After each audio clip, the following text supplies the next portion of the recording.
That's James's salad today. Bell pepper, tomato, cabbage, hickory sticks, avocado, sesame seeds.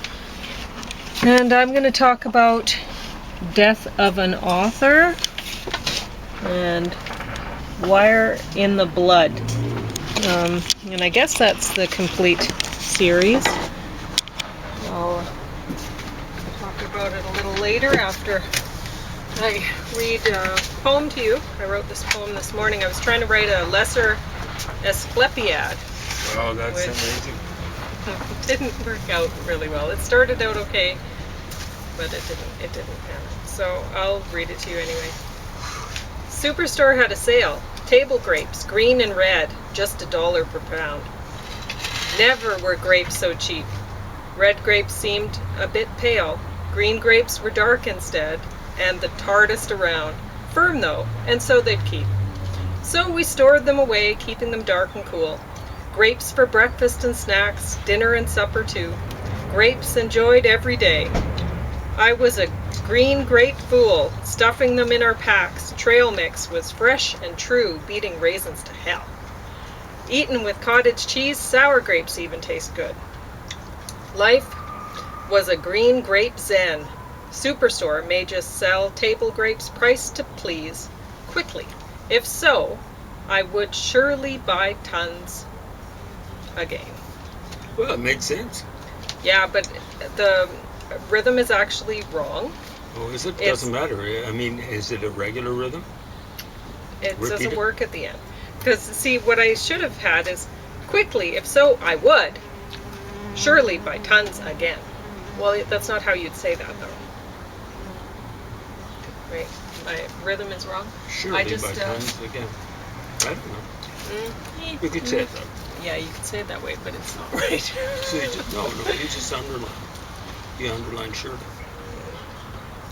Anyway, so, and I mean, I bought so many grapes, and I ate so many grapes. James didn't eat as many as I did. Like, those are still his grapes from yesterday he's working.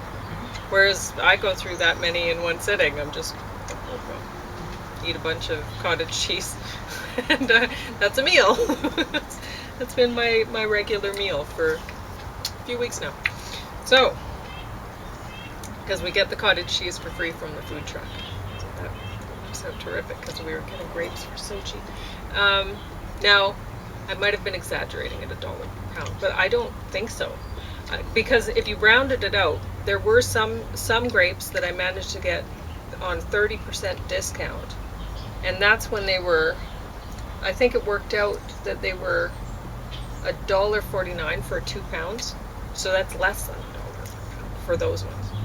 So, anyway, but some were more. Still, so good. And some of them are like the red grapes, even though they don't look very, like some of them look quite green. So they're pretty pale. Tasty.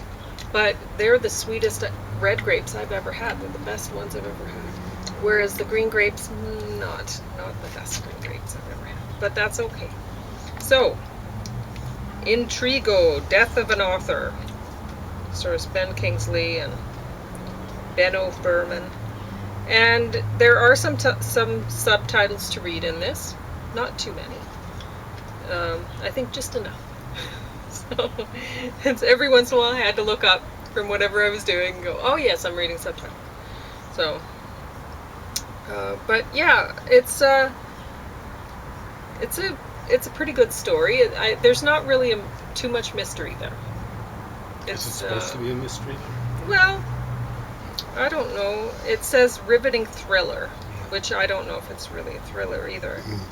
But it's hard to imagine Ben Kingsley in a thriller. Yeah, and he wasn't. It's not really a thriller, and it's not really a mystery. It's more like I'm reviewing these two together, and it sort of reminded me of a police drama, but a really good one. But in this, it's an author is talking about a story that he wrote, and with somebody.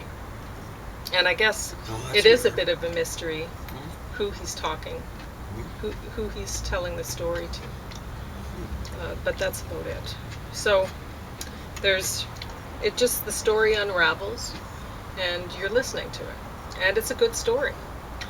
So, anyway, I mean, I was watching it because Ben Kingsley's character is living in this lighthouse, and he has this like panoramic ocean view, and it's just so beautiful. And I was just thinking, oh, I wish I was there. You know, I wish I could live like that. My mother always wanted to live in a lighthouse, and it just, I guess she hasn't made it there yet. But who knows? Who knows? Don't give up. Just keep plugging away, and you never know what's going to happen. Life is fun. Keep having fun. So I would certainly have a lot of fun if I was living in that lighthouse property that he had. So wonderful. But you know, I have fun too. So I was looking at that, and then I was thinking later, I feel blessed. Like I was telling James, I feel great. Oh, how's hickory sticks for a salad topper? You're liking it? So do you like it more or less than corn nuts, or more than corn nuts? Okay. But if I tried seasoned, like these ones have flavor, right? They have hickory. If I tried a flavored corn nut, maybe you'd still go for the hickory stick. Okay. No. Maybe. But So, anyway, lately what I'm doing is trying different salad toppers that you wouldn't think of as being healthy at all. But you put it on some cabbage and some other stuff. If it's going to help the cabbage go down, then I really can't see much harm in a few hickory sticks on top, you know. So I might go through the whole bulk barn section and just sample, like just take a little tiny bag of whatever they have and see if try it as a salad topping for James. Just anyway, but yeah. The movie was a good one, and I think if you like mysteries or crime dramas, whatever, I think you'd like that. So, Wire in the Blood. Now there's quite a few seasons in here.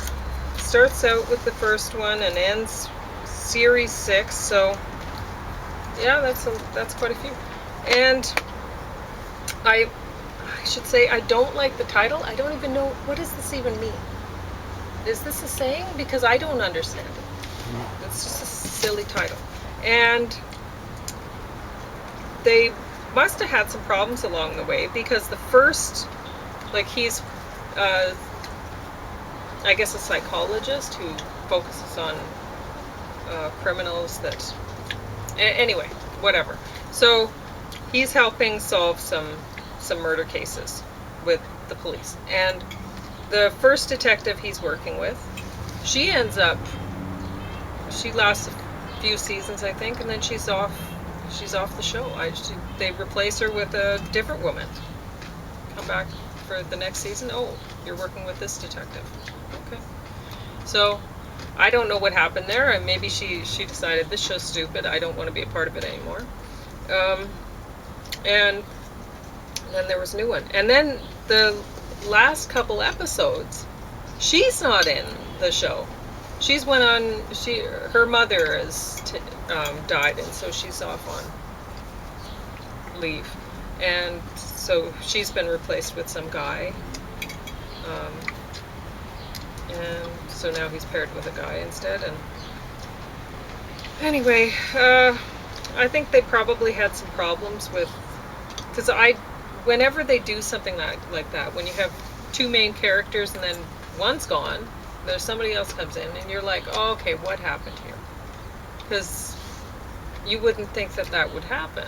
What, did they ask for a raise, and the producers were like, nah, just, she's not important, replace her with another pretty lady, or whatever, right? Or some guy. But it's not good form. It never really works very well when they do that. So that's a problem. It starts out, like it says here, brilliantly edgy. And it's just, it says this absorbing graphic TV series. Yeah, it's graphic. It's Not so graphically absorbing. gross or something. There's like, they seem really obsessed with sadomasochism, which I guess maybe that should tell me something about the date, but no, it doesn't. This seems a little late for that. But anyway, I guess it was on 2002 to 2008, it looks like. And I don't know. I guess people have certain views about sadomasochism and B&D and all that sort of thing. But whatever.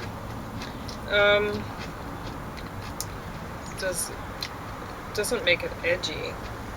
Anyway, whatever. It's I watched it, so it can't be that bad. I watched all of the episodes, and honestly, the one I liked the least was the last one. It got even dumber, I think. Okay, so the stories tended to get better after the first actress was gone, but then the first detective, when she was gone, and then for a while there, and then once that second detective was gone, then they got much worse. Like, there was one character that he ended up escaping from prison, and he's a very dangerous, very, very awful person. And I'm given what his character seems to have been like. Okay, I'm just going to spoiler alert it, because it's really hard for me to not give away things while talking about it. So this guy was a cannibal, and he'd like put tourniquets on so that he could keep the people, and so he could have fresh meat. So he'd keep feeding them wonderful food to make the meat taste specific ways or whatever, and then he's very dangerous, and he gets out of prison, and he's then just killing people for kicks or whatever. And it's like, okay, well, this isn't his thing. He had a specific thing. He was killing for a specific reason. He was killing in a very specific way, the same every time. And then all of a sudden he gets out of prison and he's like, oh, I'm just going to kill for the whatever of it. I'm going to go after these guys for sport or whatever. It just doesn't make any sense. That's not who he is. And why would he want to stick around to try to like hunt after this guy and stuff like that? It doesn't make any sense. He would escape, he would be off in wherever, he would go far, and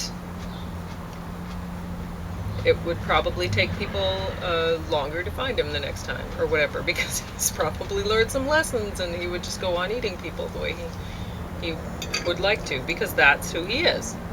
So it didn't make any sense. That part didn't make any sense. And then yeah, it's like it became less extreme. Yeah.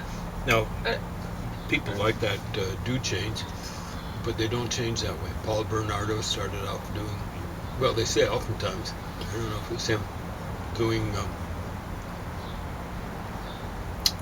what do they call it, where guys are, might be women, I guess occasionally, are going around stalking people and peeping Tom. Oh. And Okay. then he went to raping, and then raping and killing. So it was just stepping up. Escalates. Mm-hmm. Yeah. So anyway, and then there's this the final. I guess that's one of the final murderers, because he's carried on. I guess he was an interesting enough character, they decided to keep using him, but they didn't use him as the same character, really, right? So anyway, but then there's this other killer that they're trying to catch in the last episode, and he's a Shinto sort of person. But anyway, it ends up it's just some white guy who really liked Shintoism but not in the same way that other people do, or something. Like he had his own kind of twist on it, which was twisted. And anyway, so getting into that, all of the murderers in this, I think, were white guys, which that doesn't really surprise me that much when you're dealing with serial killers, because I've heard that happens to be the case a lot of the time. I suspect we find it's percentage-wise then. Okay. So there's a guy in Atlanta. He seemed to be fairly young. Was his name Wayne something around? I was very skeptical about him being a mass murderer, or whatever they call it, serial murder. Yeah. And then I'm going, the reason why I thought that, one of the reasons was, I thought he was being set up. I said, well, so, and then I was thinking, I don't think of black people as being, or African Americans as being serial killers. Yeah. But then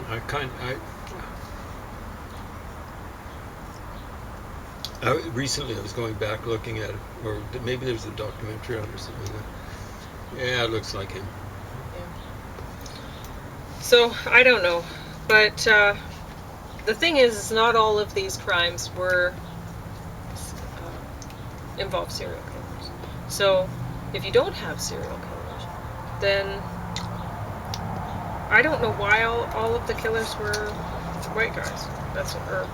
I guess they weren't all guys. I think there was a woman. But, which also brings me to the last episode. Another thing I had a problem with the last episode. For a while there, the police are thinking that the bodies, they knew the bodies were, the young men were killed and then moved and dropped somewhere else, right? There were body dumps in specific places. And so, yet, they're thinking that it might be this woman, this young woman. Well, bodies are really heavy. And so, no, it wouldn't be this young woman. And any sensible police officers would say, oh, wait a minute, how big is this woman? Is she like 6'5" or something and like really steroid built? Because, like, how is she going to do that, right? So, and then it turns out it's this young man, and he's actually not very big either. So I have a problem with that, even with him being the one who's moving these guys around. Bodies are really heavy. I haven't dealt with dead bodies, like, I guess some people who work in the hospitals that have to, or even elderly centers, there was one or yesterday, actually. Oh, really? First time I've ever seen it. I saw a hearse heading into their parking lot, kind of really quietly. Yeah. That's Underground sad. parking lot. Yeah, of course. But it happens, people die. But I know when my dad was dying of cancer, I thought he looked like skin and bones. So I thought he'd be easy to lift, so I tried. And I was on the floor. And he was on the floor, because he was not light, even looking like that. So, and I was pretty strong at the time.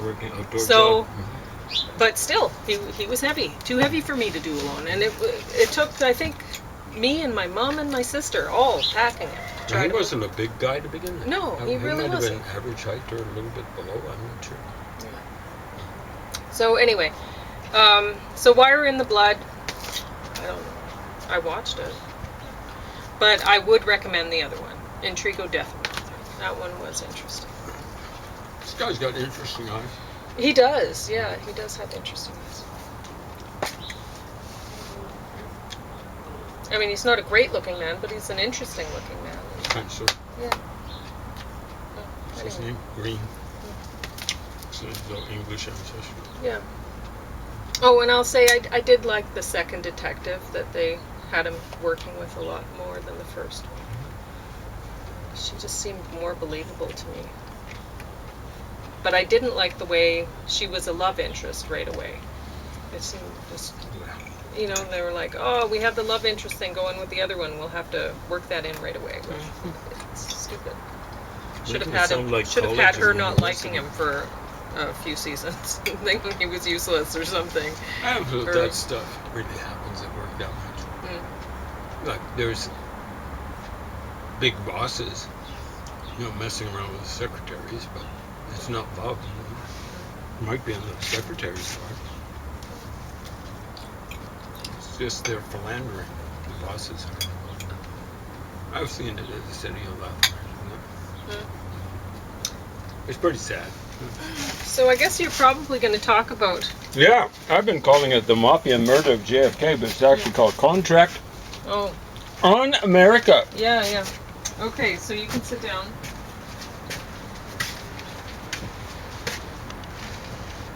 But you guys at home would notice the big title up top. I was reading what's in red here.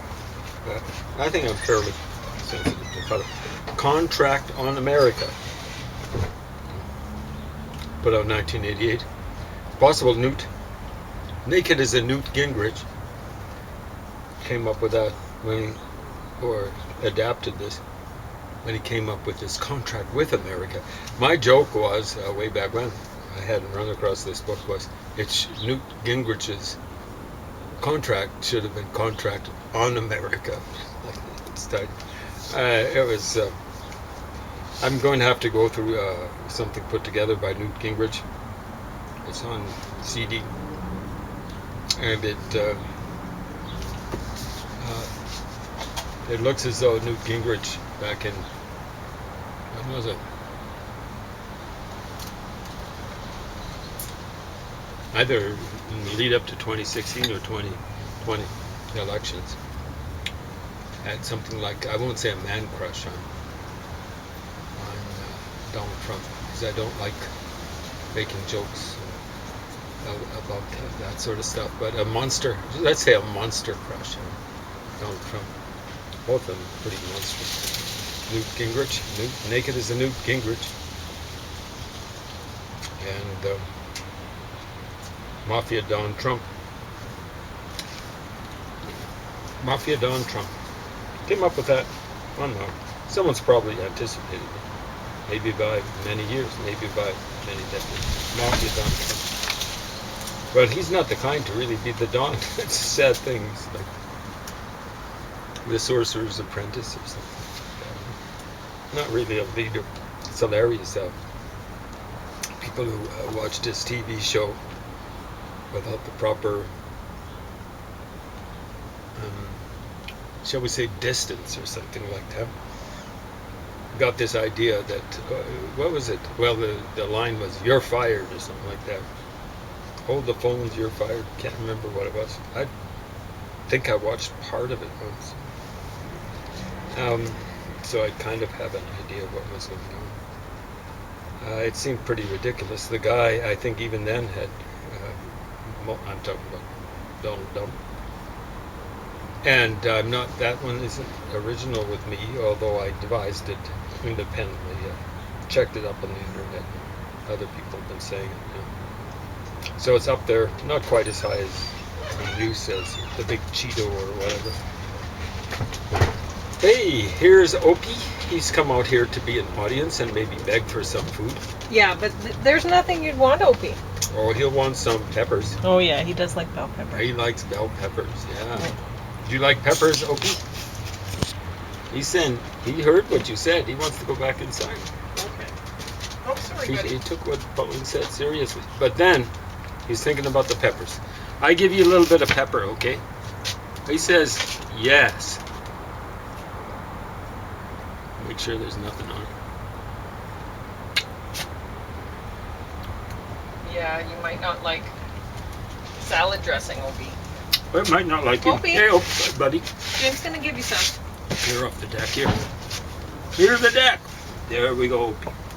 You give that. He says yum. Nice potassium and vitamin C. He loves Help out with his peppers. teeth and bones. Okay, come on, Opie. Oh, You don't need any more, do you? He does. He says, Okay. yeah, he needs more. Okay. Hoping to play a character. First time we saw him, he was put on sale. And I couldn't believe how big his ears were. And some people will laugh at his ears in public, but it's a friendly laugh, usually. I like to think. Hope he's a great guy. He's a great friend to James. Anyway, contract on America. The mafia murder. I think you'll probably want to go inside. I'll save some pepper for you for later, okay, guy? So let's go inside. Okay. Now, here we go. Come on, Elvis, leave open alone.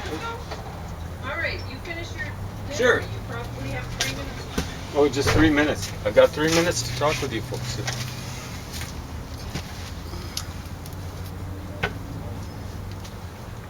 Hopefully thrill the more intelligent of you, and the less intelligent drive to distraction. I'd like to think everyone out there is a putative genius. I know there are many, many people who are in the United States, in Canada, throughout the world. Lots and lots of stupid people. Anyway, getting away from Newt Gingrich for a while. Hopefully, his days of misleading people, political sphere, the other spheres, economic sphere too, are over and done with. Don't want to wish him death or anything like that, but I want to wish him a healthy and passive retirement. Just looking to show you a few pictures. Yeah, this book has a little bit of a diagram. It's not very good, of the Dealey Plaza. I think it's in here or the other book. We're talking about a guy called Tague, who was kind of a little bit of collateral damage, and maybe the unwitting target of a shot that was off target. So it looks as though it must have come from the book depository, school book depository, or the Daltex building. Less likely from the records thing, and then I think it's the sheriff's shop or something like that. They had some holding cells here. 2 buildings here. There may be another one on that block there, between Elm Street and Main Street. And one of these books, the other one is Ultimate Sacrifice, they were saying the shot must have been way off. Now, I don't know how accurate this thing is, but you see, if it was taken from the 6th story of the Texas and the southeast corner of this book depository, they're saying it'd be way off, and I'm going, I don't know, because apparently Tague was here somewhere between Main Street and Commerce Street, near the railroad overpass. So I'm looking at it and saying, yeah, that's pretty close to straight line, maybe a little bit off there. They were saying it'd be way off, I don't know. Here's where the shooter theoretically was, a little bit to the west of the, this is the person who made the killing shot up here. There was a guy up here